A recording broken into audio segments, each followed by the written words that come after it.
Hi, everybody. It's time again for the Mikey and Al podcast. I'm Mikey. And I'm Al. And we have a great guest today. We have Dan Brown, who is the owner of the Wherehouse in Newburgh. Yep. Now, the Wherehouse has been a mainstay for quite some time now, over, I think, close to 15 years. Is that correct, Dan? Yeah, 15th anniversary coming up. One of the best burgers, if not the best burger I can get in Newburgh or in the surrounding areas. So, we're very, very happy to have Dan on today. We want to give a shout out to Empire Original Designs.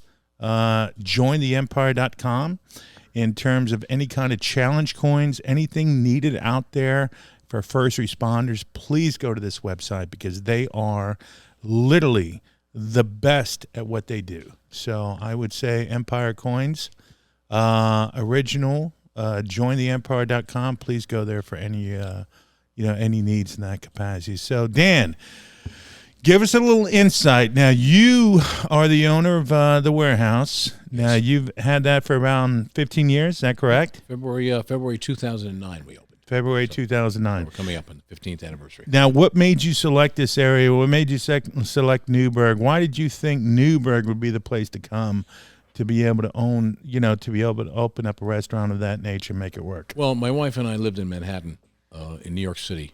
Okay. And we had friends that had homesteaded up here, let's say in the 80s. And then this one person that had homesteaded, she came back to New York. She was a friend of the family. Okay. And she was given a house up here by her ex-husband. Okay. Up here in Newburgh. And she came up, she went to live in the house. Now, of course, she had nothing. She lived in the apartments in the city her entire life. And, she was like a Ziegfeld showgirl. And, martini in one hand, cigarette in a holder in the other, and all that type of stuff. So love it already. Usually home improvement is not your forte. Okay. So my wife would come up and help her. And my wife's name is Michelle, by the way, and she kept saying about, well, there's some really nice architecture up there, this and that, and so forth. And so one day, as was coming into the mid to late 90s, the rent control situation in New York, once again, it rears its ugly head. Can't remember how often it was, once every 2 years. You're going to get rid of rent-controlled apartments. We had a rent-controlled apartment, and a beautiful apartment up in Washington Heights, up near the Cloisters. And sat down with paper, and we said, we're waiting for the stay of execution for our rent just going through the roof. We, in turn, are just putting money in a landlord's pocket, and after another 10 years from now, our rent's going to be just so much, and I really don't want to, I don't want to work that hard anymore. Right, but wait a minute. So you had a rent control apartment for a period of time. So, I thought those were gold in Manhattan. So, if you have a rent controlled apartment, basically it's stabilized so you can't go over a certain amount per year. Is that how it works? That's how it works. Really sure. Our rent at that time, we had like three bedrooms up. That's huge in New York. Oh yeah, and this is up in the pre-war buildings type. Up there in like 181st Street. Okay. Oh, Riverdale kind of? Yeah, south of Riverdale. So we had it there, and then if they'd gone condo or co-op, we would have bought it. Okay. It would have came. But the thing was putting more money out. This rent control thing is going to end one day. Yeah. And I always, felt that, I always wanted to own a home and have equity. Okay. As far as that. So we had the friend up here who had gotten the house. My wife had seen, some of the buildings up here. Mm-hmm. We came up and met a handful of people that were living in Newburgh at that time. And what year was that? 1997. 97, okay. Yeah, we moved. And we came up, and went up one day. We went out looking at houses, and we came upon the house that we presently have. My wife walked in and said, "Que bella." How beautiful. Really? Yeah. It's a farmhouse type. It's very simple. It's built in the basement is from the 1700s. The upper floor is from like the 1830s up to the 1880s. Right. It's been added on to. And we came here, and, although Newburgh was challenging at that time, when you come into Newburgh, you either fell in love with it or you were repulsed by it. That's true. Run for the hills. It is true. That is true. Well, you either love it or hate it. Yeah, and I have both. It's almost like Staten Island. Yeah, that we broadcast from down here. Yeah, it's a wonderful place. It's like a Staten Island kind of a feel. You either hate it or you love it. You want to get the fuck out or you love Staten Island. Yeah, you're horrified or like you're Ben, turn me down a little bit, please. Attracted to it. Yeah. No, you come in, like I said, and like I've had friends come visit me. And I'd say, look, if you're going to come downtown, visit us out, drive this road, that road, whatever this road is. And if they make the wrong turn somewhere, sure. sometimes you never see them again. It's not like something happened to them, but they just said, one of my friends said, God, what a shithole. I'm not going back there. I said, you should have followed my directions. Yeah, I mean, come on. But you know what? I mean, if you think about Newburgh in terms of like being in from a landscape perspective, Right. I mean, you're right off here by the water. I mean, it's gorgeous, but Newburgh has been beaten the fuck up for quite some time. Yeah. And it's a shame because Mike and I talk about this too. Mm-hmm. And we'll drive through, the city of Newburgh. Right. And the architecture, the buildings, what it was at some point in time. I mean, was just unbelievable. Yeah. And go ahead. You go to Landers Street, there's like rows and rows of like 1800s like brownstone type apartments. Exactly. Yeah. And so that's why Newburgh has become very popular with the movie business. Yeah, because true, it's doubled as Brooklyn, it's doubled as Ohio, it's doubled as in a period piece. Sure. Some of the buildings, it's coming back into its own a little bit. Correct? It has, it has, and it's been a lot of. So you're okay. So you guys came up here. You found a place. You're like, okay, we're moving. We're not the moving on up kind of strategy. Oh, no. But you know what? A lot of people do it. They moving just on north. Moving on north. They get out. So you moved up here, and then you were thinking to yourself, okay, what's the next step? When did the restaurant come into play with you? I was working in Westchester. I was working in the city at that time. Okay. When I left to come up here, I went to work I took this period of time where I worked in the chains. Started in Manhattan for educational purposes in the business, different things. And then I came up here. I got hooked up with businesses up here, but I was still driving 50, 60 miles a day into Westchester. Okay. And then I was also, at one point, when we first moved here, I was working in Staten Island. So I would drive 90 miles one way, and I drive in the middle of the night in this little Honda Civic. I mean, just bizarre. Yeah. And it was like Twilight Zone. Where in Staten Island? Where were you working? I was working in an Applebee's in the Applebee's in the mall. I know that place. I've been there many Did you know that times. Applebee's was like numbered like one of the top 5 in the world? I didn't know that. Volume wise? Oh no, I didn't know that. The place was a zoo. I've been to Apple, and you know what? I love their little. They got the baby back, boneless wings and all that kind of stuff. But if you give me my choice is not going to be Applebee's, but it's decent for what it is. Oh yeah, no, but it was an education. What it is. You see, why do chains exist? Because they're consistent. They're consistent. They are consistent. You go to an Applebee's or you go to a Fridays or whatever. If they're part of the game. Yeah, you go to Fridays in Akron, Ohio, or Bayonne, New Jersey. Yeah, they have the same menu. You're going to have that reliable. Oh, that's true. That's true. You're in New York City, right? Gotcha. The greatest places in the world to get restaurants. Yeah. Theater, Broadway. Absolutely. Please tell me, how does an Olive Garden survive in Times Square? I don't even get it. Because everybody goes from out of town. Their impersonation of Italian food is Olive Garden. Yeah. They go there because let's go to Olive Garden. Meanwhile, it's like, there's an award-winning restaurant here or a small trattoria that you can eat at. But most Americans are not. They're not very. You're right. You're right, though. I think it all becomes marketing and whatnot because Olive Garden, let's be honest, I don't think I've been to Olive Garden probably maybe once in my life, but I know some people that can't live without it. Well, you know what? It's like ooh, like it calms the nerve when you're away from home. It's their comfort like, food. Holy shit! If you're down south, and Olive Garden is probably like a freaking Waffle House. You want to go to it? Yeah. That's what I went down here. But down to Georgia, it's like there's a Waffle House. I've been to it. I was like, you got to go. You got to. Come on, it's part of the American landscape. Gotcha. Yeah, you got to get some grits and biscuits and gravy at the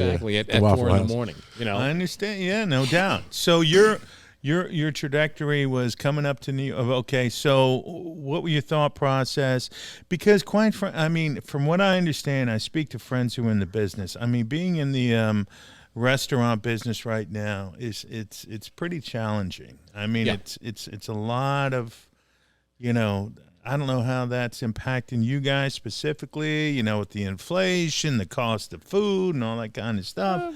How does that impact you? We adapt. I mean, like I've got, let's go to the COVID era. We never closed during COVID unless dictated by the powers that be, upper management. That's Said impressive. you close. We didn't. We stayed open. Okay. We had to.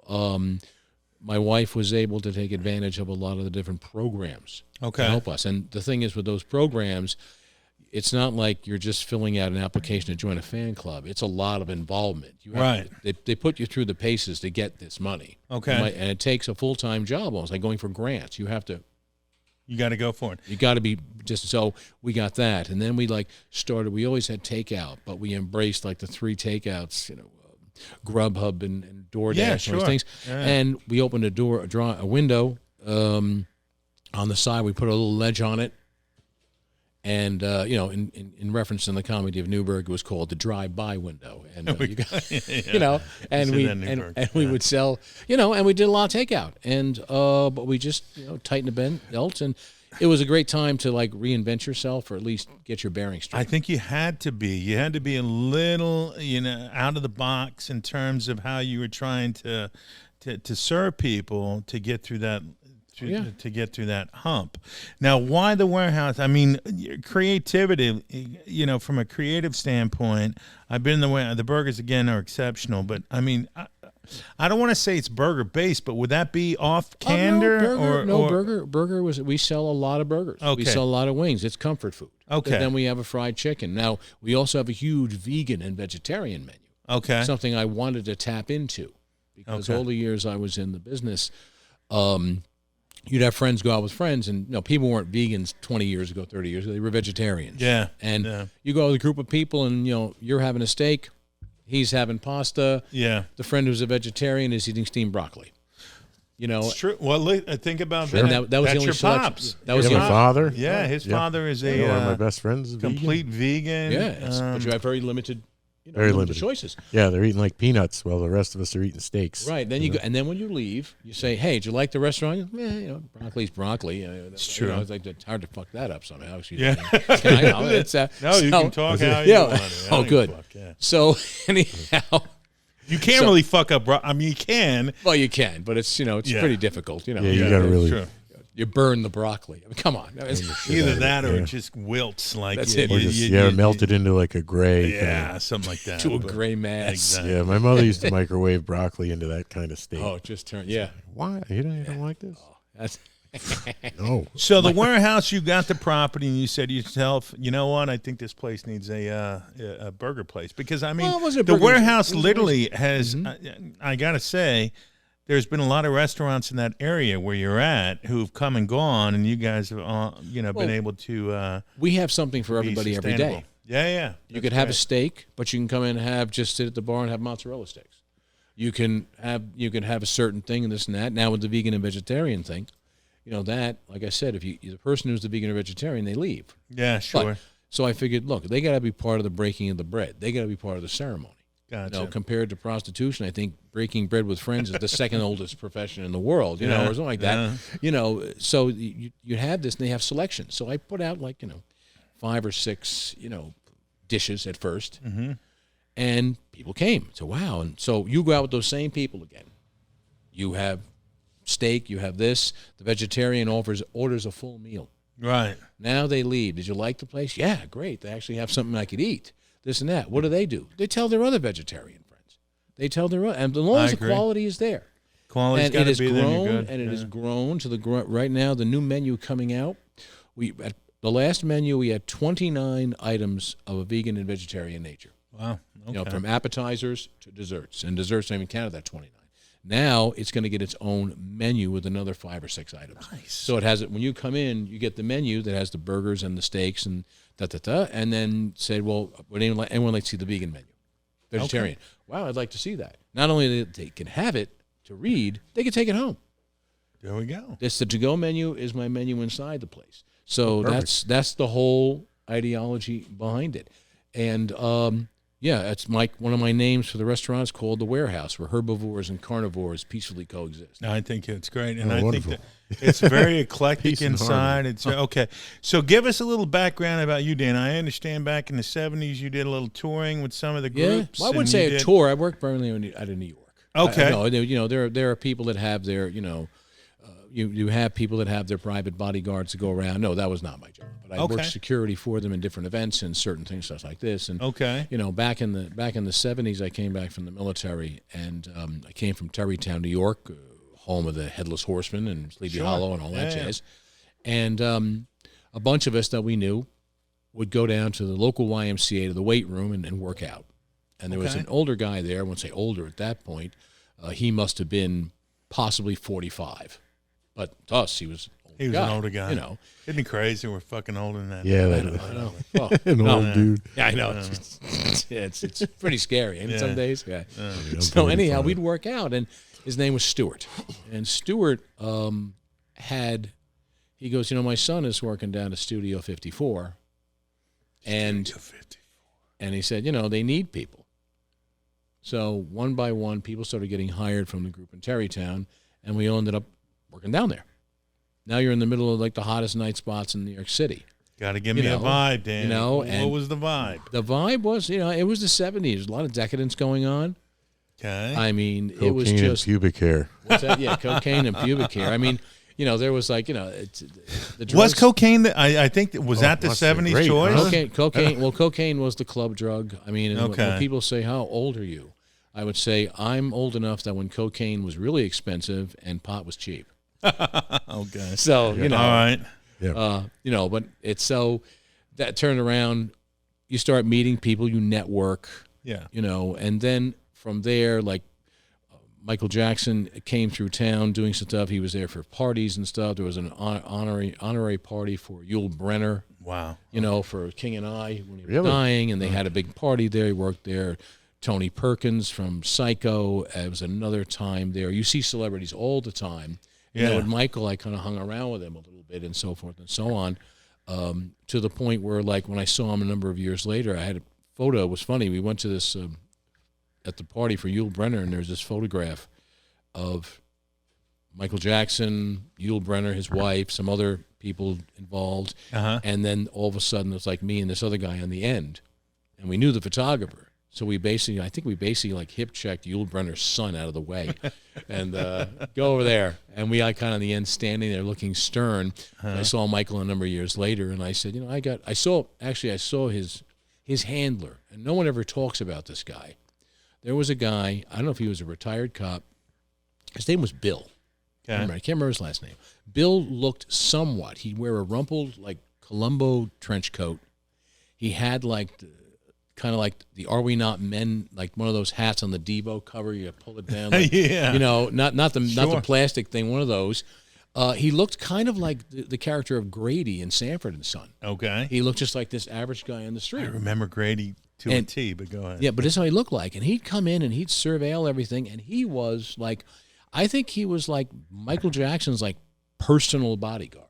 I believe this guy looked so unassuming. Yeah. He wasn't like a Mr. T. This looked like a guy you'd see at the OTB. He probably connected all the dots for him. You know what I mean? I don't know if he was a retired cop, but he maybe could read the room, whatever it was. Yeah. And I remember running into him a couple years later. And a couple years later, and I says, Bill. And I go, Bill, we started talking and this and that. And he goes, oh, yeah, I was in a restaurant somewhere. And he said, well, Michael's coming in. And I said, you going to be here for a while? He says, yeah, do you mind? I have a picture of me and Michael. Would you sign it for me? That's one of the few times I ever got autographs. Okay. In the job being bodyguard, you don't ask for autographs. Yeah. You know what you mean. Yeah. I was kind of like, that was past tense, whatever. It was a couple years later. Mm-hmm. Came in, looked at the picture. Oh, that's me, and that's this. And that's you. Wow. And he signed it to me, and I went on my merry way. Right. But you always ran into people in the city as far as celebrities are concerned. Well, that was 54 was it for anybody. I mean, quite a few years, right? Truman Capote. I mean, everybody, right? Anybody and everybody that was in New York, and but that also is in tune with the decadence of the city. Now, let me ask you, the decadence of the city at that time, 54, and Coke being what it was at that given time, was it almost prolific to say that, people were just openly partaking, or was there more of a, people were still trying to be like, okay, I'm not really doing it. Keep it under your hat. Bathroom stall. Bathrooms are always a popular hangout. Was doing that, and it was so funny when people think of the VIP rooms in nightclubs. We went to Studio 54, and there was the main floor you went to. There were staircases that went up to the balcony, and there was a third floor, which went to like a private bar area. Mm-hmm. But it was part of the original theater. You know, they made a couple adaptations, but it was a theater at one point, so it had these layers, levels. And the thing about it, you say, oh, you know, people, where do the people do cocaine? Where this and that? You know, the VIP lounge, basically in the basement. No, in the basement. You walk down the steps in like next to the boiler room with like some fluorescent light flickering, like you're in like, you know, a Saw movie, right? And they, you know, then they would have like either a milk crates with a black, you know, there's always the black curtain. Everything, you know, everything everything in clubs is dark. Yeah. Don't turn the light on during the day. Okay. You know, gotcha. at night, like if you went to when you know, grime. Oof, you know, can only imagine. Whenever you do, don't walk through with a UV light. You know, you know? Yeah, you don't want to see what. I don't want to call CSI. Yeah, to, you know, look for my wallet. I'm with you. You know, I'm with you. So, anyhow, the VIP lounge would be this little room in the bottom, and they'd have this.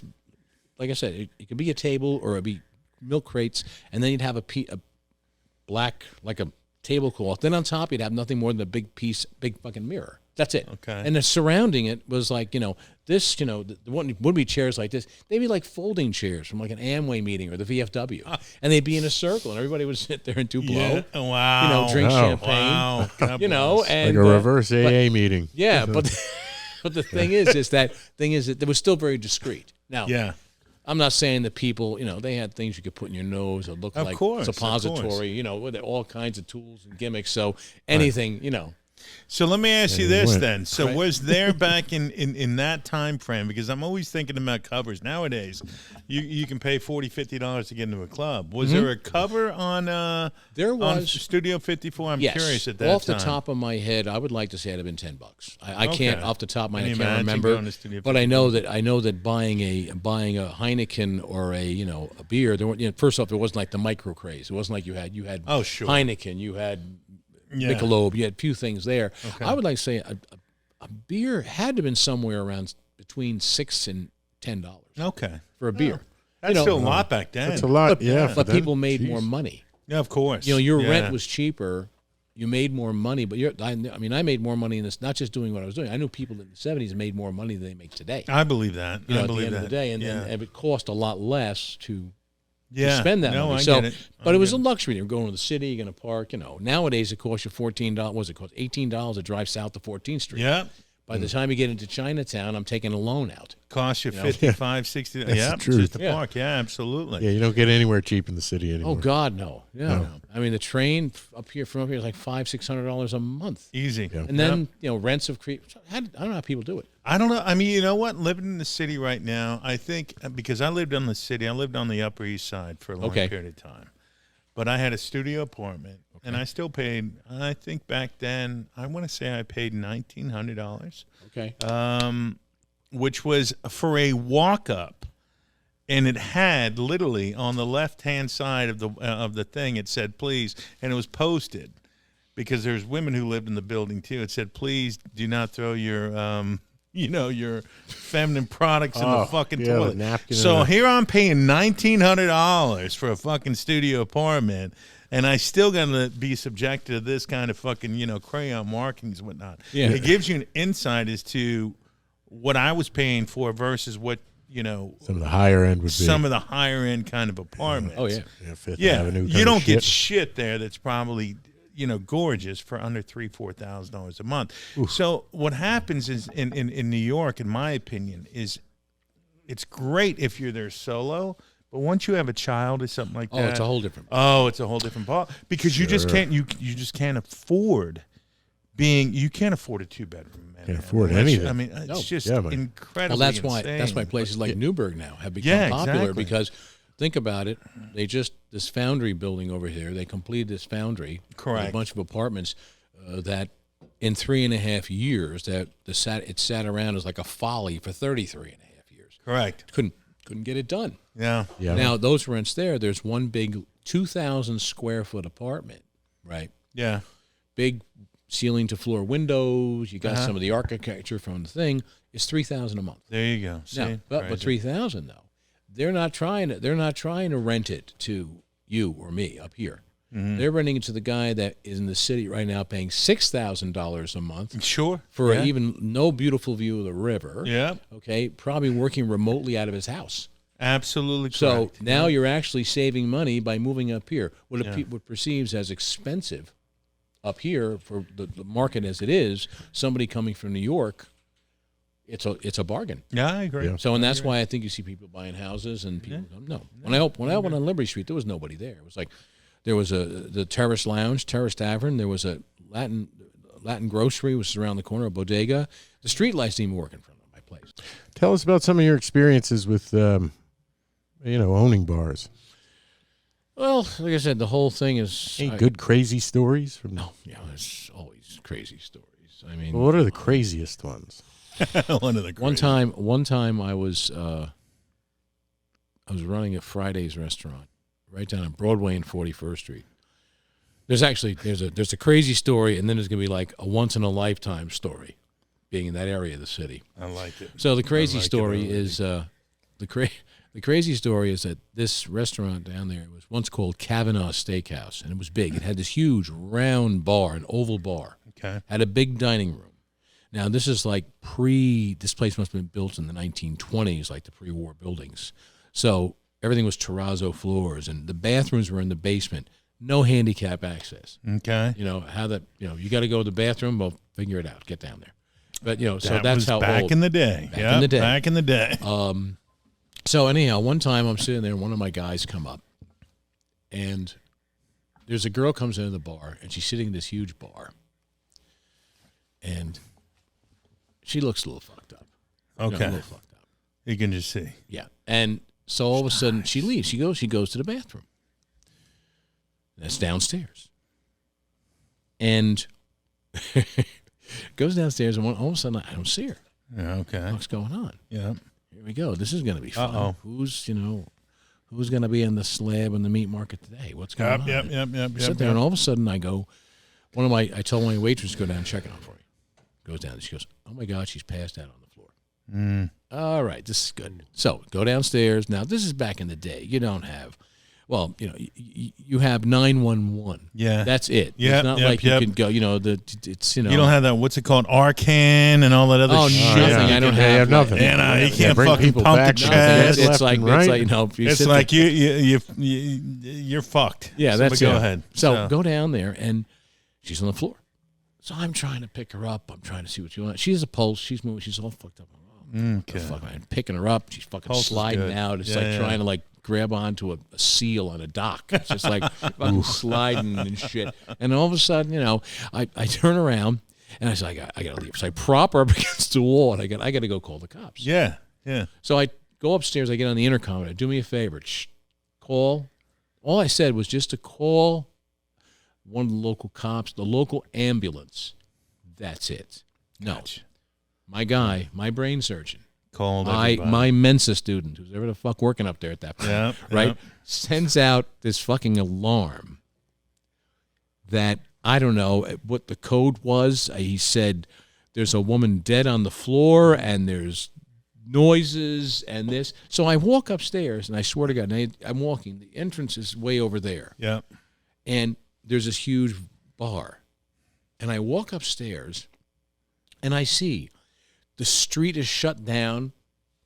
There are firemen running down one side of the bar. There are police running down the other side of the bar.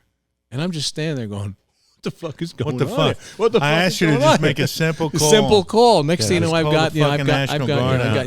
exactly. Yeah, So they cavalry. come in, and I'm going, and they said, what's wrong? And the one cop on the beat, he knows me. He goes, Dan, what happened? I says, look, there's a woman passed out on my bathroom. She's alive.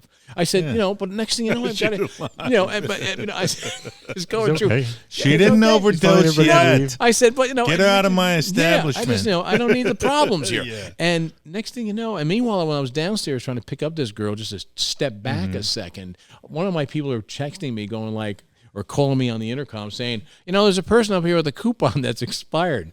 I said, honor the fucking thing. Okay, stop it. I don't need to deal with this right now. If you could learn how to call the right fucking agency, we'll be good. We'll be good. We'll be good. So I turn around, and I'm standing there. Cops are, and he goes, well, Dan, it went in as some kind of an emergency thing, like this god-awful, I don't know. And I went and I said, and all of a sudden I hear from behind me, what the fuck is going on here? And I look and I turn around and it's her standing there. Standing up. Came up from the bathroom upstairs. She's standing there. Back from the dead. Being indignant. She's pissed. Oh, she's indignant. Yeah, she's indignant. She's like, I don't understand why all these people are here, man, because you're fucking, you were going to die, you bitch. And I can understand that. Okay. So she's indignant. And that's what, just indignant. And I just sat there. That's how, Should have had her arrested while the cops were there. Oh, well, they almost did arrest her because she was being really not indignant, but belligerent as well. Another fine trait. Wonderful. Yeah. Oh, yeah. Real one of the greatest parts it's of your occupation, right? Oh, yeah. I ran all security for OCC, and I can tell you that I've been in that circumstance quite a few times. And isn't it crazy how I don't know, the term when you try to help somebody and they're pissed off that you helped them. They're like, hey, the road is paved. I don't get it. Yeah, exactly. The road is paved with good intentions. Getting their ass kicked, and now they want to try well, get that's you in a reverse headlock. Well, that's why I think about it. When there's a policeman out there or anything you're doing, what's the last thing in the world you do? Yeah. You don't get in the middle of a domestic battle. You don't. Because been there. Don't hit my husband. Yeah, whatever. Yeah. And and she has a big welt on her eye, and it's like you can't win. Doesn't matter. You cannot win. Not at all. No, it's like being a restaurateur. You can't win. There's somewhere you have tiny victories. But overall, you hope you don't eventually end up in Waterloo. You're good. Yeah, you're right. Yeah. You're right. But you're right. The positive story about the one funny story about being in that same location, right? Of course, the manager I work with, the guy who was the head manager. Okay, he was like fucking type A. I mean, I was waiting at one point, like the movie Scanners, his head just fucking pop. Okay. He was type A. I was working for a guy like that. Because I try not to suck into their paranoia and their excitement. No, I get you. So anyhow, that being said, it was not a pleasant place to work at. But one day, during New Year's Eve, now you have to realize that in Times Square at New Year's, you have the New Year's Eve, they photograph it, and you have the stage and all that stuff. Now, what they do is they cordon that off with roadblocks. Then they go 2 blocks in either direction and put another set of blockades on. Okay. So basically this 1 to 2 block area, I think it's 1 block east to west, north and south was 2. Okay. This 2 block east area, there are people in Times Square, and then there are people behind you. You're in like a demilitarized zone. You're in like this silent, this little private Zombie VIP apocalypse. Like this. Yeah, so, and the funny thing about we're sitting there, and everybody was coming into the restaurant thinking that they are going to stay there all night. It's like, no, you got to get out. We throw everybody out.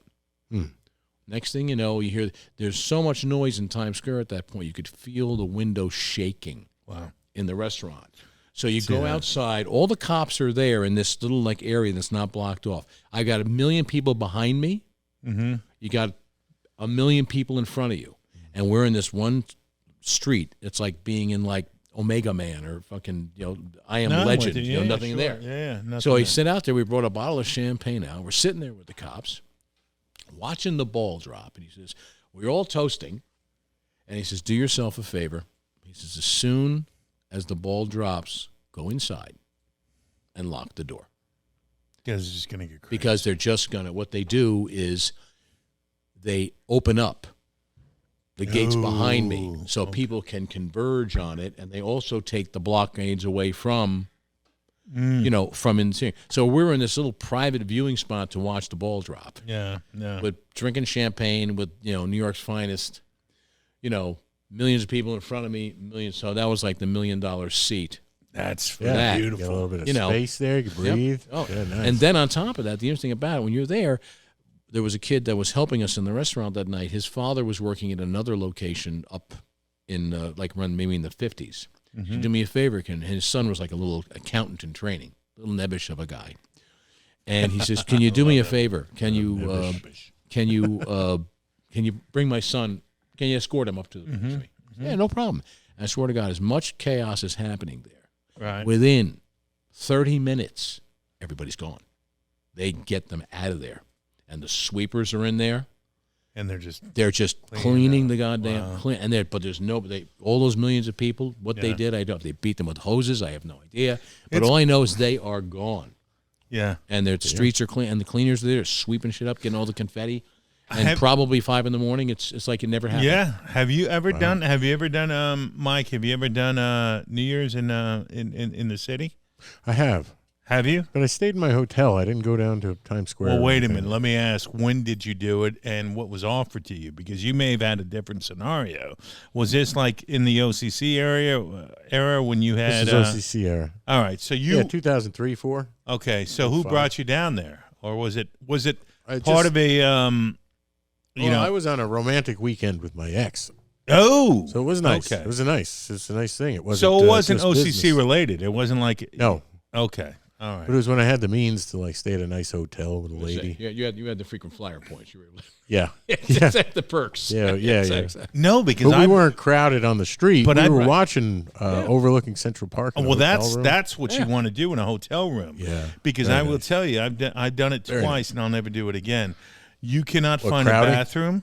You cannot find anything. If you're down there as the regular old schmo, trying to be there. I think it's to a lot see like the St. ball Patty's drop. Day down there, right? It's fucking. I went for that. It's It's like- annoying. St. Patty's Day It's in the 70s. No, we're talking in the 70s. Oh, in the and 70s. 80s. I want to hear this. Oh my God! Drinking in the streets. There's a famous clip from Saturday Night Live. They had a host on it, Broderick Crawford, this actor, and Sure. while he was doing rehearsals there, the filmmaker would make films on Saturday All Night the Live. King's Men. Yes. Yeah. One of the He knows photographers. everything about movies. I know he's impressing me. Born Yesterday also. Right? I saw Born yesterday on Broadway. Here's a good one for you. Broadway, not to change. You don't mind if I change subject? I get thrown off kilter. Film. Please go ahead. Back in 1994, I believe it was. It was the 40th anniversary of Born Yesterday on Broadway. So they brought a revival back to do it on Broadway. Okay. And they charged tickets for that revival, the 50th anniversary. It was like $4.36, whatever it cost to buy a ticket in 1943 or 44. Oh. That's what they charge you. So you bought 4 tickets for $4. That's like clever, and it benefits Yeah. the consumer And- or the. I mean, the Big cast holder. was Madeline Kahn, Wow. Ed Asner, Wow. Stephen Collins from Star Trek, the fellow who played, if you watch The Jeffersons, the British guy who lived upstairs, the husband of. Oh, he was really good. Yeah, He wasn't Skinny a guy, goofball, right? skinny guy, No, big brown hair. Yeah, I can't think of his name. but these were the actors that were Oh, in they made this. him look like such a doofus. And Yeah. and they no, you know what I'm telling you, it wasn't him. It was the husband. Okay. The husband. He was kind of. It was one of the characters in Jeffersons. But this is the cast you had there. And Madeline Kahn is worth the price of admission from Of Young course, Frankenstein and all absolutely. this stuff. Sure. And I had these 4 tickets. I could not get anybody to take the tickets. I was going to go. I said, "Want to come and play with you? It's free." Oh, I can't go. I got things to do. I got to go do cocaine, whatever I'm fucking doing. I would. You know, I gotta I go. don't blame him. And they just, But Madeline No, Kahn. no, but yeah, and nobody could say it. I ended up just like give him, take, go. Wow. Not going to scalp him, but yeah, $4.36 cents for a ticket. But Okay. anyhow, so Broderick Crawford goes around. They follow him around and saying he was in during the week of St. Patrick's Day, and they're following him around with a camera crew, and he's pointing out like bars he drank out in the 40s or one he got thrown out in or whatever this like this, and he says only in New York, and the camera pans down, and there's some guys with beers and bottles, and the cop has a church key opening up the bottles of beer for them. Oh, great. He goes, this only happens in New York, and that's St. Patty's Day in New York is just magnificent. If you can stand what you got to contend with. I mean, it is a drunk fest Yeah. that is just second to none. And the firefighters and the police, they all Oh, they're everywhere. they all partake. Yeah, half and all that. uniformed, hat off. Half uniform, tie. the day Depending on first how on wine. disheveled they are is how drunk they are. how disheveled and The yeah, tie. How it's far you crazy. want to stay away. It's crazy. So So changing gears here in terms of the Warehouse, which you own now, I'm curious, and Mike and I talked a little bit about this too. You know, you see so many bars and restaurants, they're not able to make it nowadays. Would it be predominantly because, or I'm just trying to get a perspective from your thought process. Is it really because is it the cost of goods? Is it that, you know, people are just not spending as much going out? Is it a cycle? What are your thoughts on that? There's a lot of factors involved. One, the classic scenarios, you have somebody that puts on a great Thanksgiving dinner once a year, or a great gathering once a year. Mm-hmm. And what does half of your relatives and friends say? You should open a restaurant. Yep. And they don't realize, and say, let's try it. But they don't know that what you spent 5 days preparing for, right, 25 people, excuse me, you have to do that every day. Yeah. And you have to have it out in a consistent manner. So then they're not aware, and the time you have to spend there. Sure. And when I first opened the Warehouse, I was there up to 18 hours a day. Oh. You have to live there. You have to live there. That's one. Number two, everybody gets caught up into trends. What's trendy? We're going to open a restaurant. It's going to be, we're going to serve, whatever. And guess what? That comes and goes. And unless you're opening restaurants to lose money effectively, they last and they go. Gotcha. I don't want to open up a restaurant. A trend. Okay, geez. Yeah, but go ahead. A lot of people probably start restaurants based on trends, right? Some they learn a certain thing, and you have to stay in the trends. You have to create certain things. Sure. But like myself, mine was simple. There's a burger. Who in America doesn't eat a burger? It's hard to get a good burger around here, though. And put your emphasis. Basically, when you open a business like that, you have to know who you are. No, right. You cannot take in too much information from the outside. You have to know what your vision is. But see, I've got 3 rules of thumb for myself at my place. Number 1 is that be willing to move, shake, and twist like Twister, but never lose your footing. Know what you are. Okay. 2, take chances and take no prisoners. And And the last one is if you're backed against the wall, and I've been backed against the wall many times over there. If you're backed against the wall, you have 1 of 2 choices. You either crumple down on the floor and give up, or you close your eyes and you barrel into the darkness. And that's what I do. And that's what I did there. I had... Fair enough. I like it. Yeah, we had to adapt. When we opened up, this is no exaggeration, I might as well have been in a Clint Eastwood Western, like The Good, the Bad, and the Ugly. Because when we opened up, there were parking spots all over the street. Nobody was there. There was sand and dirt blowing. All I needed was tumbleweeds and an Ennio Morricone soundtrack. Sure. Or that's all I needed. And I feel like I was Western. So when you opened up, though, that wasn't you were the first on that because you are the corner spot. Yeah. There were businesses there that were. But you just had to have faith, and you just said. Well, I felt that Newburgh needed a place to get. There was no place to gather in Newburgh. And what intrigued me about Liberty Street is that I went down there and I would see the architecture on Liberty Street. For the most part, most of it is older. Or what's not torn down, but it's older, and it had a certain charm to it. It's just off the river, and I went to my architect, and like the whole inside, how it's laid out, that's my drawings, that's my vision. It's really cool. I go in there, and I said I have this. When I went in there, the place was empty. There was like one ratty metal black chair. Okay, I call that the chair of dreams, and I'd sit that in the middle room, in the front room, get smoked and toked and whatever I had to do, and I would just sit and just start. Okay. Yeah, just write notes. This is what I got to do here. I got to do that here. I got to do this here. And that's how I created it. But the main thing, as I said, my architect asked, what do you want to say? What do you want to vision here? I said, look, I envision Liberty Street going in the 60s and 70s as far as music is concerned. I said, I envision Newburgh and Liberty Street in particular as Haight-Ashbury in the 1960s, in the mid-60s. Okay. When it was basically a rundown, downtrodden neighborhood. The Victorian mansions were there, but nothing was there. Right. Then all of a sudden, what came in? Music, the Grateful Dead. Artists came in. Performers came in. They started painting the buildings, and it brought it back to life. So I pictured it as Haight-Ashbury, that this is a street that can, and it's a different world, but you can build a music scene, an art scene, a place to live, a community. And it's been like that. You've been Now it's able, been yeah. No, you can't find a spot now. Yeah. And they're building more buildings down there. Yeah. It's been. I think you definitely. You had forethought to be able to do that, because Newburgh, everybody thought Newburgh was lost for a long period of time. I would have never invested a penny down there. I would. Well, At all. Yeah, really. I mean, really, I give you a lot of credit there, because nobody was thinking about doing what you did there. Yeah. But then again, when you open it up, it's like when you're opening a place up, right? It's like I call it the adoptive puppy syndrome. Your dog has puppies. 8 or 10 people says, "I'll take one." Yeah. The day you give them away, where are they?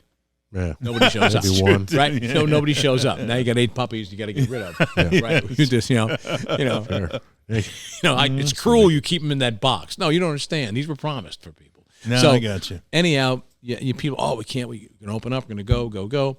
That's when I realized that many of our contemporary and friends, like I had opened the place up with a 60s beat, had original Fillmore posters. I put records on the wall, played. I even put together a custom mix for my iPod and played, all types of obscure stuff. So it had a certain vibe to it. But I realized that my friends that I knew, or my contemporaries, maybe many of them had suffered through the pratfalls of Bernie Madoff, but I don't know, they don't have the disposable income. Sure. So you can have them come in once a month, and you feel like they're doing you a favor. So thanks.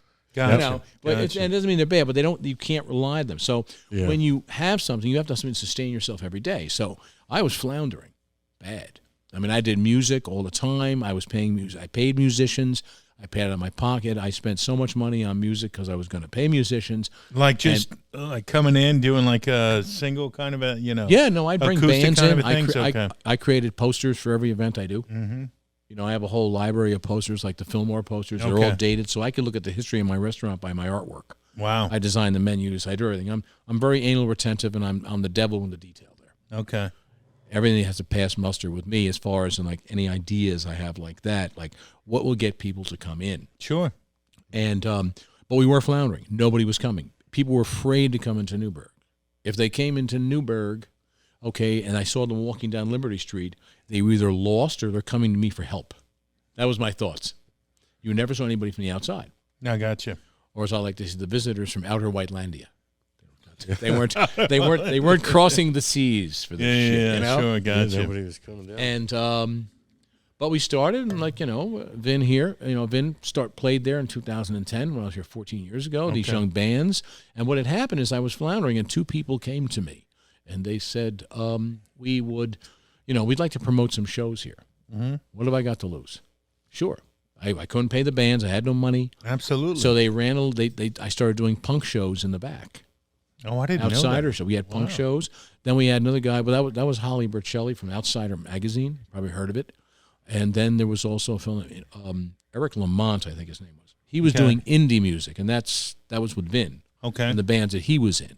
So he would promote shows, and she would promote shows. And when they promoted shows, they ran their own door. They took a contribution, and they split it amongst the bands. I had, so forth and so on. I tried to feed the bands if I could, and so forth. But basically, people started coming, younger people. And I always say to this day, I say, punk saved my ass. There you go. Hey, All listen. Are you a fan of punk? Oh yeah. Oh, I was down. I was down the CBGB days. Man. It's like I was down there in the 70s. Really? See the Ramones and all that? Oh yeah. So that's yeah. So I have a friend of mine, a band out of Jersey. They're called the Dead Elvi, and one of the founders of the band he runs what's called the Chiller Theater Expo down in New Jersey. It's a horror convention. Yes. It's been going on for 30-something years. Kevin Clement. Matter of fact, there's a burger named after him on my menu. So, and they had a band called the Dead Elvi. Now, I didn't know any musicians up there. Okay. So I'd reach out for music, and people would get back to you. This, that. All right. So I reached out to Kevin or whoever was taking care of the band, Dead Elvi, and they came up. Mm-hmm. And once again, I have music in my back room.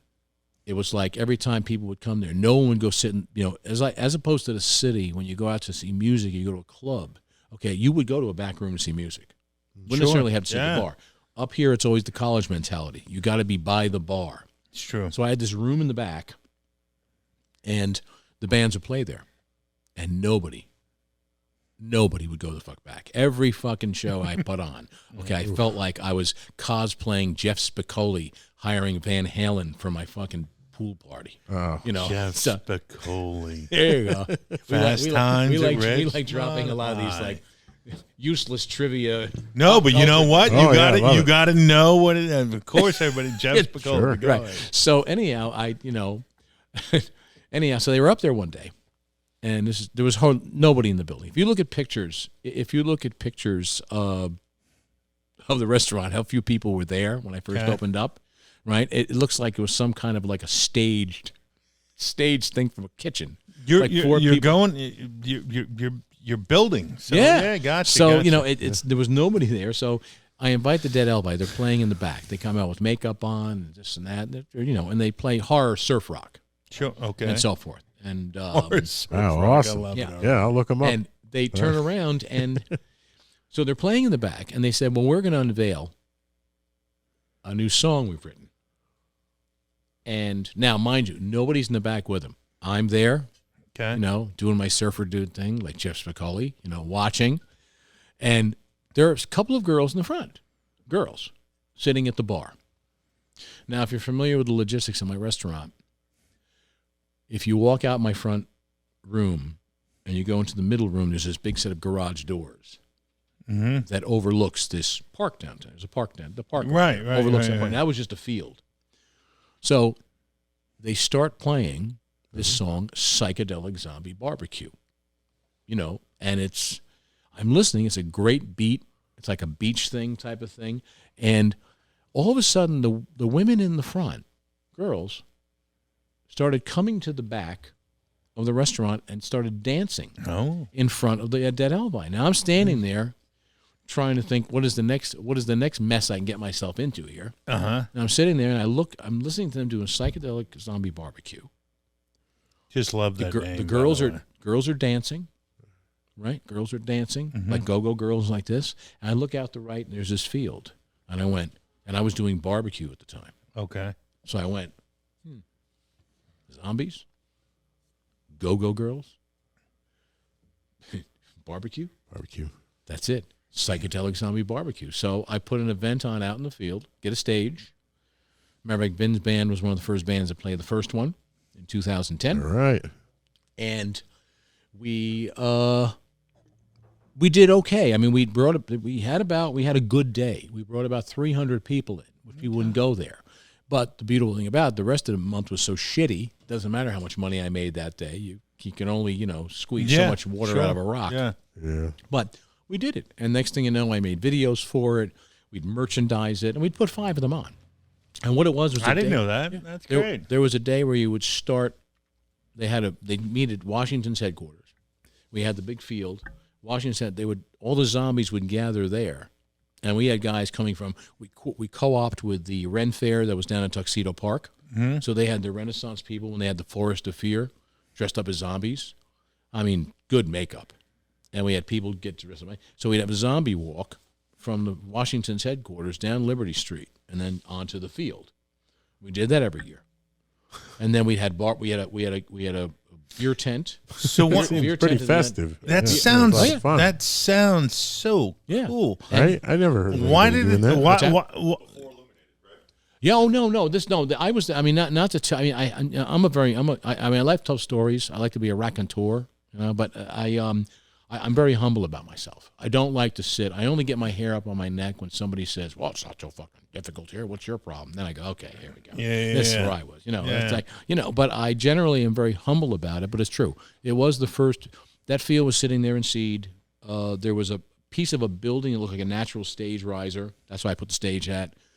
And it was, in fact, and Vin just said in the background, it predated the Illuminated Festival by about 4 or 5 years. And it was the first event being held downtown like that. And if you see the photos, and I put things on Facebook, it's like you have gay people, straight people, black people, white people, yellow people. Yeah. Everybody partying together, kids. It's a family day now. And you said, who'd ever thought this? So why stop? What made you guys stop? I did. Well, two things. One, the last two I put on. By the time the fifth one came along, I had I had put fencing around it, had tents inside. It was like a circus. Oh, okay. And what happened is that It was too much. No, it wasn't too much. We were doing okay with it. The last 2 years in a row I did it, no exaggeration. It was the first nail in the coffin was that on the day of the event, it was a fucking monsoon of rain. Oh. And the Friday night, the day before, we're getting the tents in, we're setting shit up. It's perfect, nice. Rain, they would literally pour buckets. So thank God there were Thank God there were what do you call it? Tents, and then my bar was right there, this restaurant. So they would go back and forth. Sure.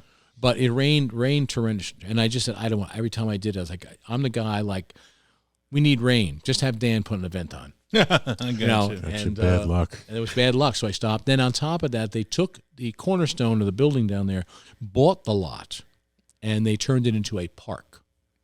Gotcha. So, Jimmy, so I have thought about revisiting it. I was going to do it back in 2017 down on the waterfront.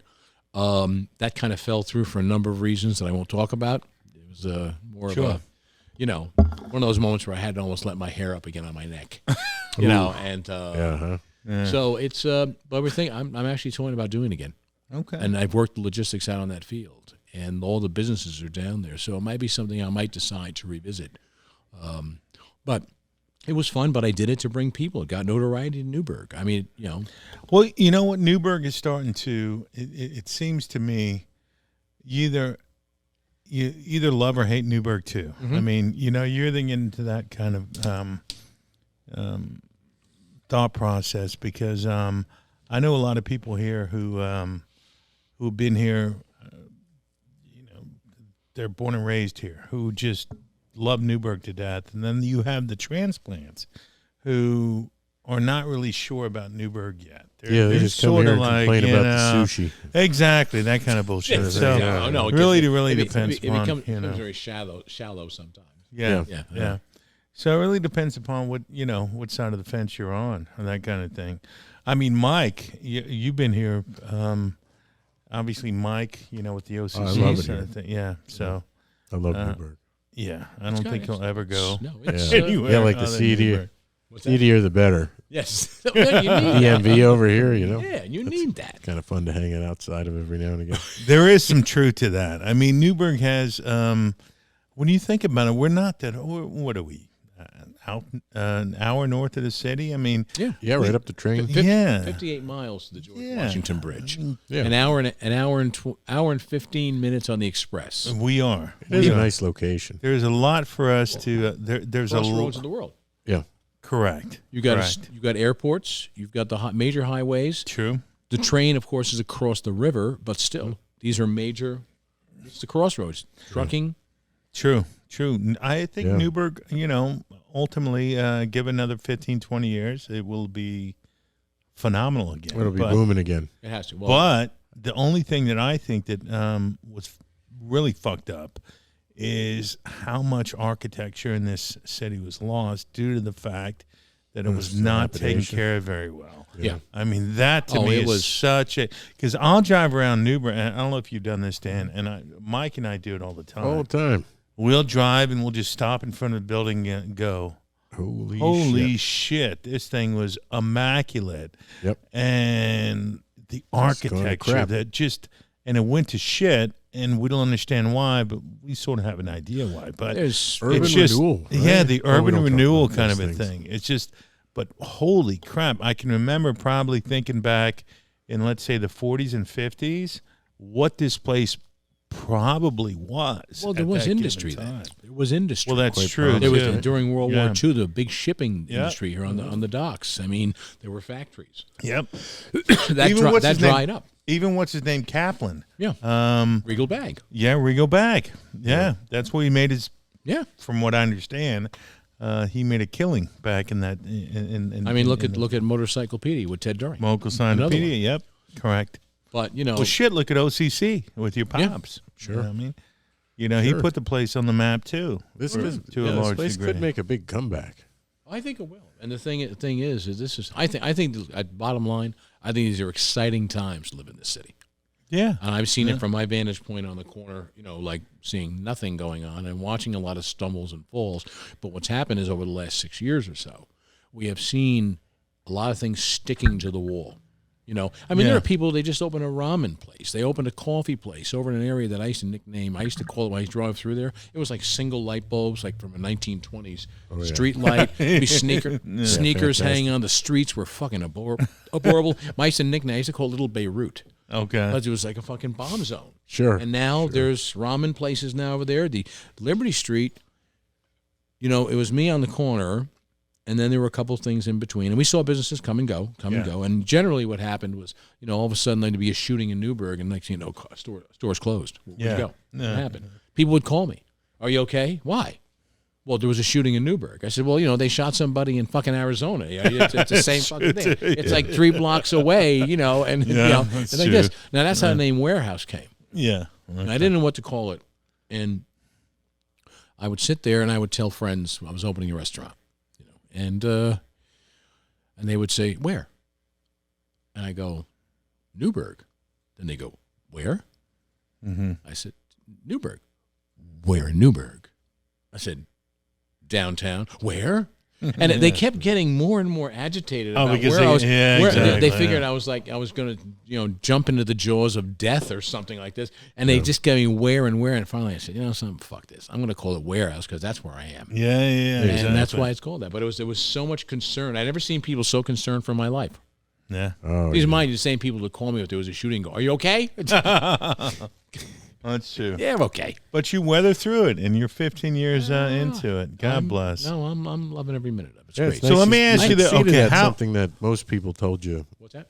Most people told you that it was probably a bad idea, right? Oh, God almighty. on Oh, time? yes. So you're a big fan of movies and music. Absolutely. Movies, I've been a fan of movies since watching a television in the early 60s with rabbit ears and bad reception and these old, Heyday of like B movies and Bela Lugosi and horror films and Yeah. monsters That's and him. this and that's that was a mainstay, famous monsters of filmland and Sure. it's like a monster child type of stuff and Yeah. and I've collected movies my entire. I started out with 8mm silent films. I got into 16mm. Wow. And then I started, of course, in the age of video.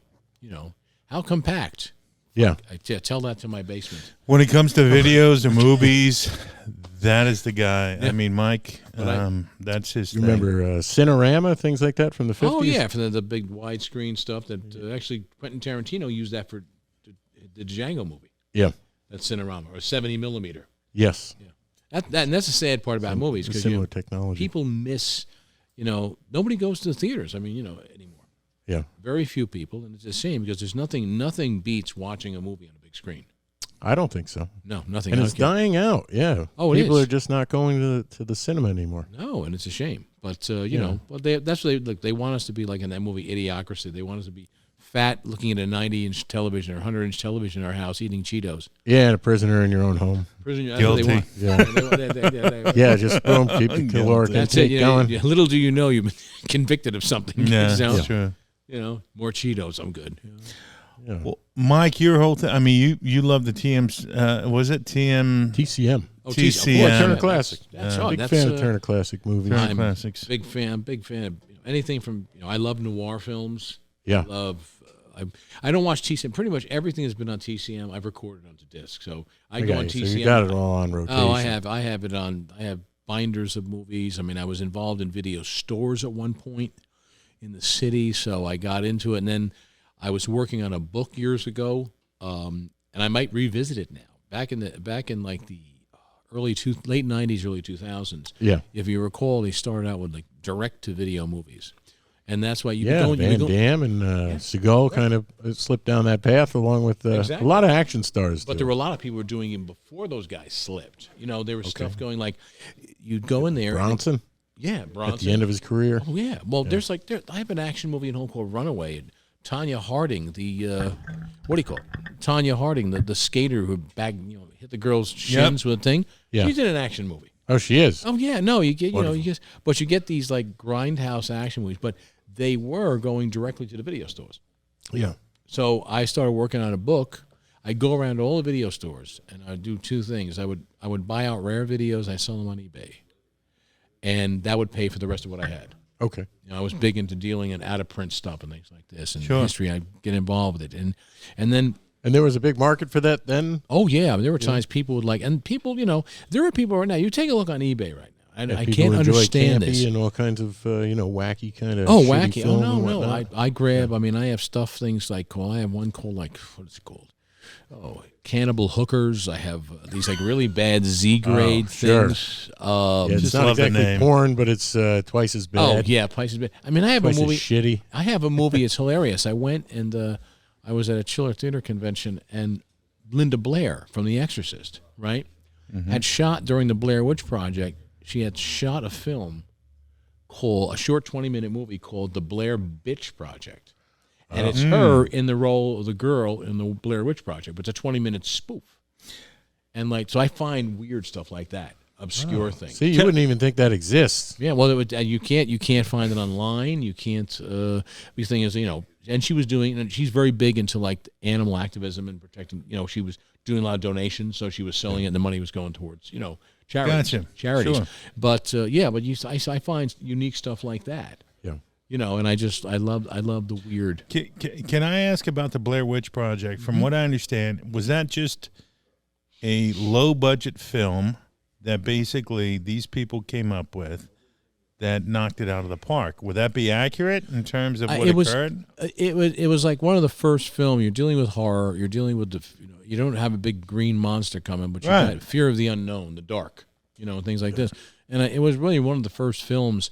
There were films scattered throughout the years. They did the POV, which is you're in the camera Yeah. looking out. Yeah, sure. And this was one of the first films where they did the whole thing, tapping into like I thought it was home for real video. for a minute. Oh yeah, Sure, no, yeah, home yeah. video, and It's that's the, gave it that beginning real of the found quality. footage. Yeah, that genre. green. Yeah. And it started or that. subgenre. Yeah, Right. and that was a genre unto itself. Wow. And that just happened to hit all the cylinders. Yeah. Then they made like a Blair Witch 2, which was like Yeah, I a didn't bigger hear budget that. film, and Yeah. that's It's a big pile of shit. yeah. I think meant to make money opening weekend. And that was it. And then Curiosity. Then it's just like crickets. Yeah. No one showed up. I mean, how do you really do a sequel true. for that film? No. Well, what do you call it? They did do a sequel 5-6 years ago Yeah. about the children of the people looking to find their mother that just or whatever their True. older their aunt or something like that. But Still that was a weak arc. oh no really weak arc. Yeah. But the guys that made that film did another point of view film. I'd like to say the name is called Exists, EXISTS, and it's about these once again 4 stupid 20-somethings or teens, usually never too bright. Sure. They're driving through the back up in the backwoods. They're going to visit grandma's or Uncle Floyd's cabin or some shit, and they run something over, Yeah. right? And they apparently what it is they've run over or hit the baby of a Sasquatch. Oh. So then the Sasquatch starts tormenting them. So it's all once I again. almost like it's- that. I like that once theoretical. again, POV. Once Yeah. again, that's like that. You And it shine actually over came out well. Sasquatch baby. That's lurking okay, from I behind guess. trees and Oh yeah. ripping. But it's all from the point of view they have a video camera. The whole story is about the video. Once again, the video camera, the same concept as Blair Witch Project, Sure. except now they're like in a cabin. They're trying to stay away from angry Sasquatch mom. Sure. So let me do this. Sasquatch gets pretty pissed if you kill its kid. Sasquatch, look at these. No I'm kidding. bring- I've never seen the film, but No, see, that's- I'm going to bring him all the way back to the restaurant if you oh, don't sure, mind. no, full circle back. And I don't and I'm curious because you are predominantly known in this area for burgers. What makes a good burger? What is a good burger? Well, first consist off, you got to know how to cook it. That's the main thing. Temperature is the most important. temperature is the most thing. But you can get away. Is it pure 80%? Are we going 80%? No, it's generally 80-20? Generally an 80-20 is. So is we're the not best thing to do. combining meat. We're not No, combining this meat. is my burgers come in fresh. They're manufactured by a big burger company down in Jersey. Is it not a smash burger? Because now you hear a smash burger all the time. Well, smash burger I think is more. It's more of a technique. See, we grill our burgers on a grill, a char grill. Okay. Smash burgers are basically you buy smash burger. You make the burgers into small Right, little round balls, Yeah, yeah. and you put them on a flat top griddle, Okay. and you literally smash them flat. Correct. And a friend of mine who has a he has a station on Instagram account. Is an Instagram account that he goes around to food places in Chicago and reviews and stuff like this. And, and he's a dear friend of mine from Newburgh, and he showed me a video of a place that's this hole in the wall in Chicago that does a smash burger. Okay. And literally, they take this burger bowl and they flatten it to the point where it's almost like a veal scallopini. Yeah. It's very thin. Yeah. Thin. That's the thing. Now, Tender. yep. And the thing is that the mine is is a thick burger patty. It's thick. Okay. That's not trendy, but I've a always burger's loved a it. burger. Yeah, burger's a burger. It's a Burger's really a good burger. burger. Permanent style. But the main thing burger. is the style. It's certified Angus beef. It's 80-20, and my guys know how to cook them. And that's the main thing. Cooking, That's it. You know. You don't need you need hockey bucks. Go hang out at the ice rink. Yeah. True. I agree. It 100%. happens too often. I agree 100%. So, what are the challenges nowadays? I mean, can you keep a restaurant open in this environment, Dan? I mean, because you know what? I always hear and I always see all these icons, these restaurants over the last year, finally closing their doors. You have youngest brothers that close their doors. You have so many mainstays that have been around consistently for decades who are now just saying, you know what, we're not doing it anymore. Well, the thing is that that's a situation that I run into as well, is that none of our kids really have any interest in the restaurant business. And I never thought about that. And that's the thing about it. Usually, for a restaurant, it was not uncommon. I'm saying it doesn't happen, but it was uncommon. Like if a person opens, for God's sakes, you go to Pete's Hot Dogs, for God's sakes. Yeah, I mean that's like Pete's Hot 3-4 generations. Yeah, sure. So you take it over. But at some point you're working, and I love working. Yeah, it keeps me active. I'm always trying to create new things, different events and stuff like this. I'm trying to read the market, but it keeps me active. But there's a lot of people, you're sitting there all the time saying, I'm tired. And a lot of people came to that realization. When you're in the restaurant business, you may take 1 week vacation a year, but for the most part, you are pounding every day, except your 1 day off, and you're just constantly caught in this work wheel, and you keep. Now, when COVID came along, what happened is that a lot of people that were so caught up in this pattern of working their ass off that all of a sudden they were forced to close down, and they did close us down for, like us, for example, for a month or so before they started letting us open up. And when they figured we weren't the ones that caused COVID, restaurants, they started kind of working with us, but we always got blamed somewhere along the line. Sure. But you start... they got a taste, huh? Yeah. But they got a taste of like what it feels like to have some downtime. Yeah. And they start realizing, you start realizing to yourself, why am I breaking my ass to barely bring in a paycheck? Yeah. Yeah. Why? I said, I'm going to do something else. It was a time of rediscovery. I'm going to go to take a class. Fuck this. I'm going to take pottery class. So a lot of people during COVID, it gave a lot of time. Of course, there was a lot of drinking and a lot of fucking insanity, and there was a lot of people losing their shit. Everybody lost their shit during COVID. Sure. I start thinking back in retrospect, and I'm going like, what a mess you were. True. Some regard. Yeah. Everything you're saying is absolutely dead on. Yeah, you got, and why do you think people got caught up in conspiracies about what, I don't know, lasers from outer space, please? No, true.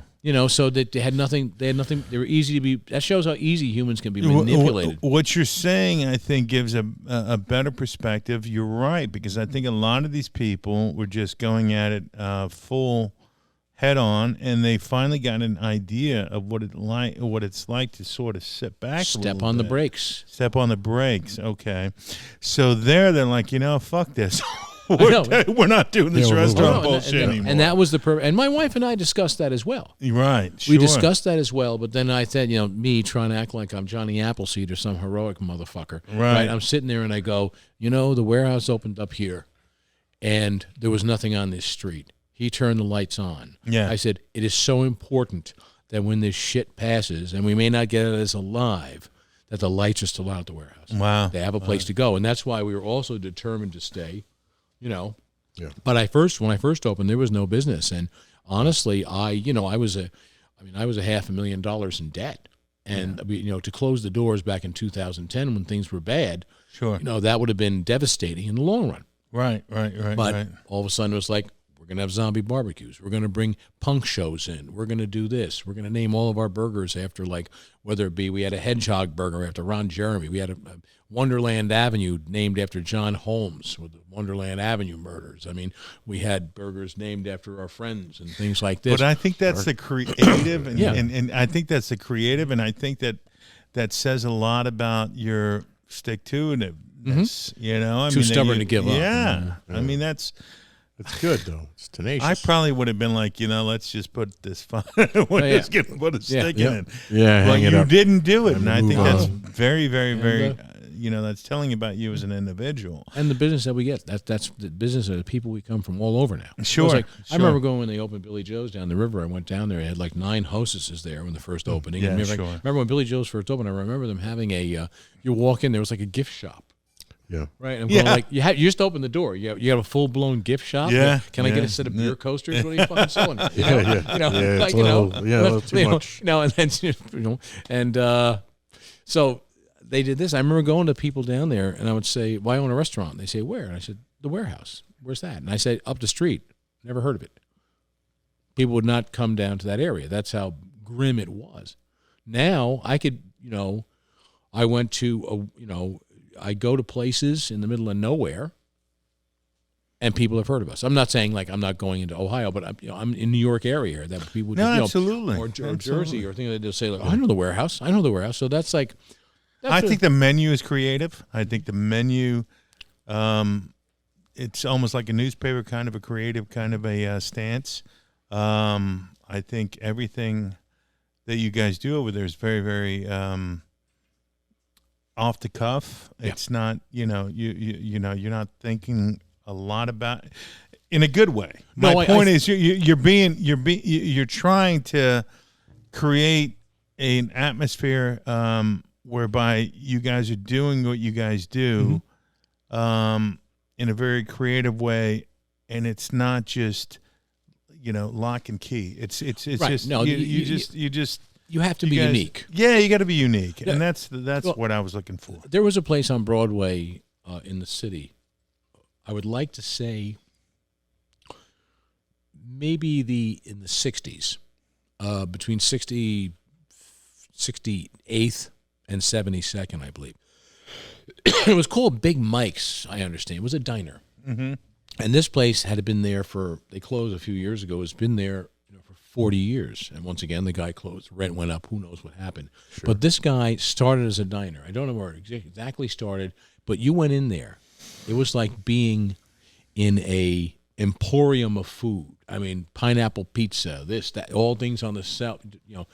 And they had people coming in all the time. Right. And they kept building off of that original brand. Okay. Like when you go to my place, I had a record store down the street when nobody was opening businesses on Liberty Street. Sure. I opened a record store about 2012. Okay. I had it for about a year and a half. It was called the Vinyl Resting Place. And we used to co-promote co-promote with the restaurant. So in other words, if you went to the restaurant and you had a dinner at a restaurant, we'd give you a 10% coupon off to buy something at the record store down the street. If you bought so much at the record store, you got 10% off of your whatever. So it co-promoted. Yeah, gotcha. And it worked well. The problem is, I had a partner that was, didn't understand the commitment to have to sit in a store every day, and he was the one that was going to do it because I was working on the restaurant. Yeah. And then, we had people work. It was hard finding people to work for us, but we did okay. I think we were just way ahead of the curve at that time. But we opened that up to stimulate more business I'm opening a record store. Boom. So that's what I'm doing. And to bring more people to the street because everybody else is opening shit and leaving. It's like, come on, somebody's got to stay. Yeah. True. So that's what it was. It was Stick it out a bit. And the great thing, it was like the Wild West, though, because I was able to do things that, like this one partner of mine goes, we should open a restaurant in Beacon. Beacon. He goes, there's a lot of storefronts over there. Now, and I sat there and said, well, there's a lot of storefronts over there at this time and juncture at Beacon because they make money on the weekends. What do these businesses do Monday through Friday? There's no business in there. No. So there was a weekend business, and a lot of places were paying high rent. And that's what happened. And once again, it could be a number of factors, mismanagement, who knows. But the thing is, there was a lot of storefronts open. Here, I'm in Newburgh. I'm under the radar. Yeah. First off, yeah, nobody cared. And the rent was reasonable. Then he'd say, well, my friends are afraid to come to Newburgh. I said, wait a second. Are you the same guy that promotes punk shows when people are beating the shit out of each other in the mosh pit?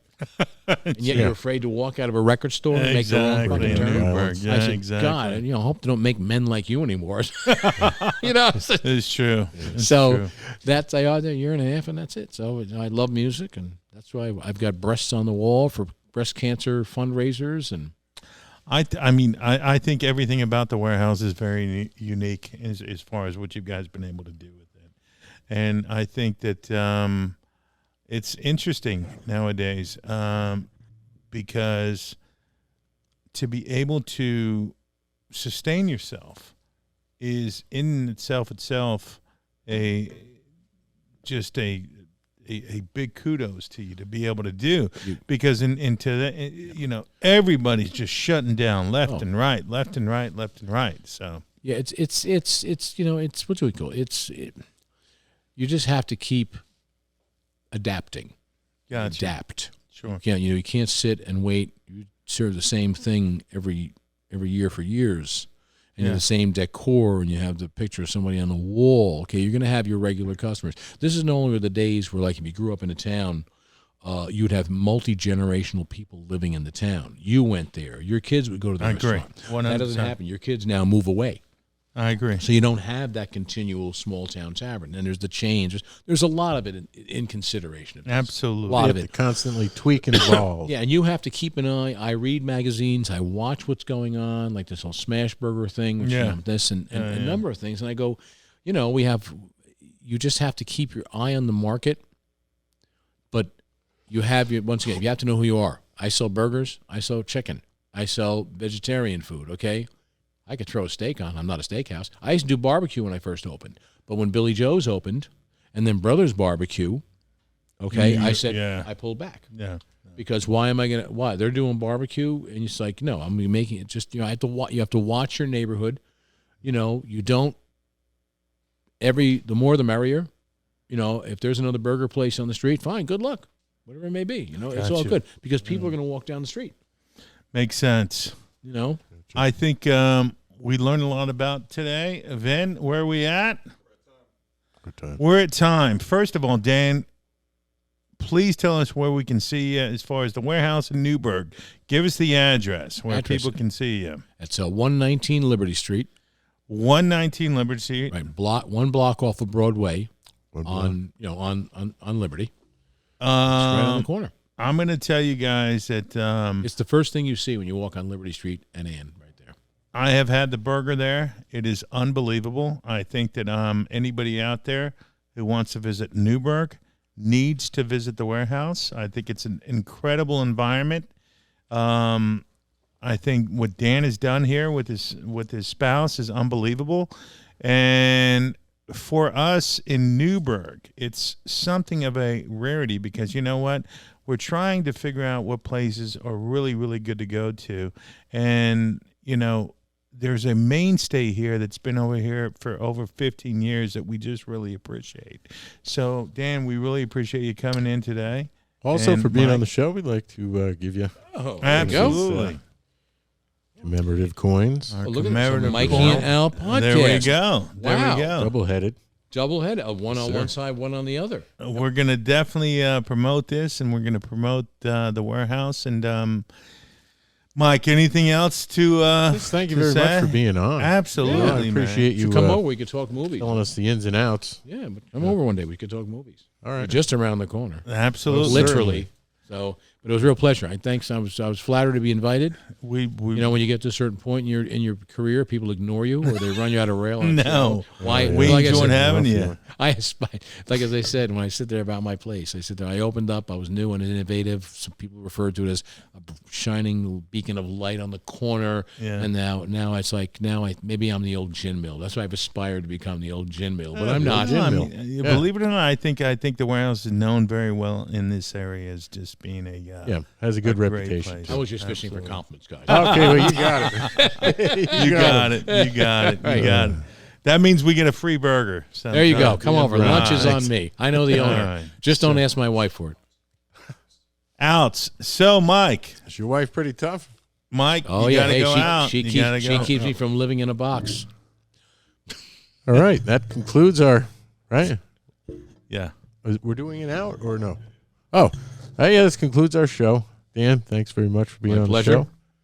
Dan Brown from the Dan Warehouse Brown, in Newburgh. Dan Brown from the Warehouse. We really appreciate Yeah, you coming over again. And again, the Warehouse in Newburgh. If you want a burger anywhere from Manhattan all the way up to Albany, you want to stop anywhere between, stop at the Warehouse in Newburgh. Best burger, no doubt. And if you bring a copy of the Da Vinci Code, I will autograph it. There we go. All right, guys. Thank you for tuning in.